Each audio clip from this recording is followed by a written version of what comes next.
il est dit fueling inflation and incentivizing informality. Réduire le commerce informel par des incitatifs.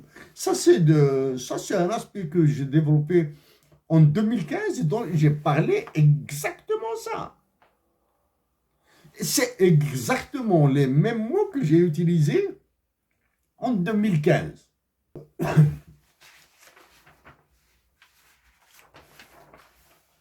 La balance des paiements.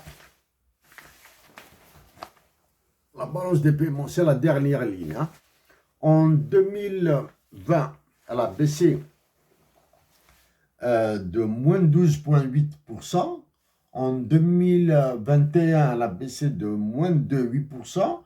Et en 2022, elle n'a augmenté que de 7,6%.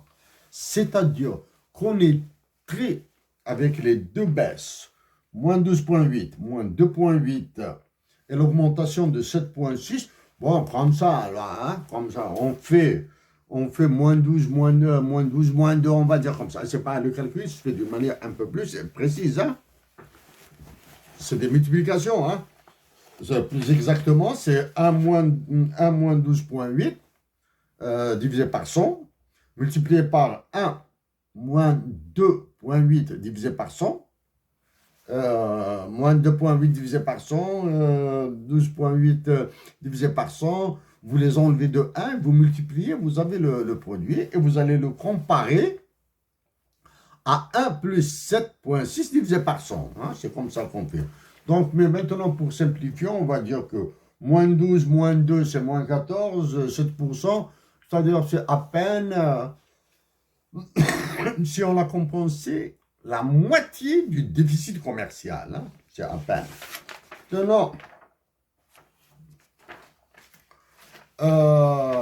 sur les the gross official reserves, les réserves officielles brutes, elles étaient de...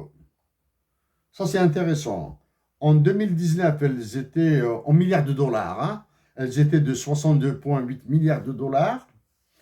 En 2020, elles étaient de 48 milliards de dollars. C'est-à-dire, nous avons... elles ont été dégraissées. Hein, nous avons pompé... Du moins, l'État algérien a pompé 14 milliards de dollars des réserves. Hein, des réserves. Hein, pas du commerce international, de la balance, hein, des réserves, hein, parce que la balance, ça, c'est ce qu'on appelle de buffer. De buffer, ça, c'est une autre histoire. C'est-à-dire l'argent disponible pour les transactions commerciales, hein, c'est-à-dire pour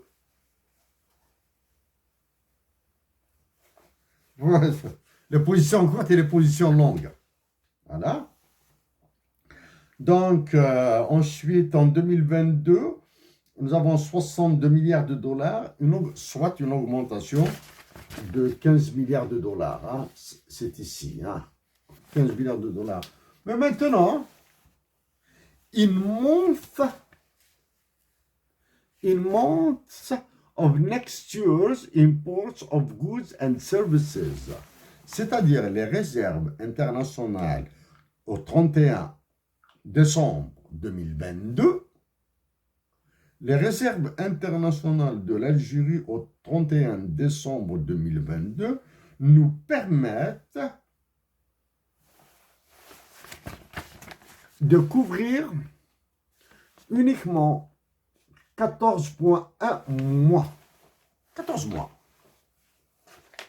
Alors que les réserves de 2021 pour 2022 nous permettaient de couvrir 13,4. C'est-à-dire avec tout le gaz et tout le pétrole qui a été vendu, qu'avons-nous gagné avec les réserves internationales? Juste un mois de couverture d'importation. C'est tout.